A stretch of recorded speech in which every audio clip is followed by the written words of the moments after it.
അനിൽ അംബാനിയുടെ മുങ്ങാൻ പോകുന്ന കമ്പനിയിൽ KFC 60 കോടി നിക്ഷേപിച്ചതിൽ അഴിമതിയെന്ന VD സതീശന്റെ ആരോപണം അടിസ്ഥാനരഹിതമെന്ന് മുൻ ധനമന്ത്രി തോമസ് ഐസക്.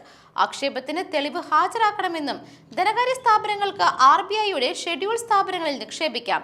മാനദണ്ഡങ്ങൾ പാലിച്ചുകൊണ്ടായിരുന്നു നിക്ഷേപം. ഡബിൾ റേറ്റിംഗ് ഉള്ള റിലയൻസിലാണ് അന്ന് നിക്ഷേപം നടത്തിയത്. അങ്ങനെയുള്ള കമ്പനിയിൽ നിക്ഷേപം നടത്തുന്നത് എങ്ങനെ അഴിമതിയാകുമെന്നും അദ്ദേഹം ചോദിച്ചു.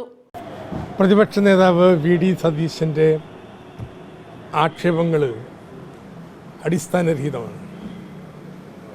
അഴിമതി സംബന്ധിച്ച ആരോപണങ്ങൾ ഉണ്ടയില്ല വെടികളാണ്. അദ്ദേഹത്തിൻ്റെ ആക്ഷേപങ്ങൾക്ക് തെളിവ് ഹാജരാക്കാൻ തയ്യാറാവുന്നു. ഏത് ധനകാര്യ സ്ഥാപനമാണെങ്കിലും വായ്പ കൊടുക്കുക മാത്രമല്ല, മിച്ചം വരുന്ന ഫണ്ട് ഇൻവെസ്റ്റ് ചെയ്യും. ഡെപ്പോസിറ്റായിട്ടോ സർക്കാരിൻ്റെ ബോണ്ടുകളിലോ അല്ല. അതിനുള്ള നയം ഓരോ ധനകാര്യ സ്ഥാപനത്തിനുണ്ടാവും. KFCക്കും ഉണ്ട്. അതുപ്രകാരം റിസർവ് ബാങ്ക് അംഗീകാരമുള്ള ഷെഡ്യൂൾ ബാങ്കുകളിലോ അതുപോലുള്ള NBFCകളിലോ നിക്ഷേപിക്കാൻ പാടുള്ളൂ.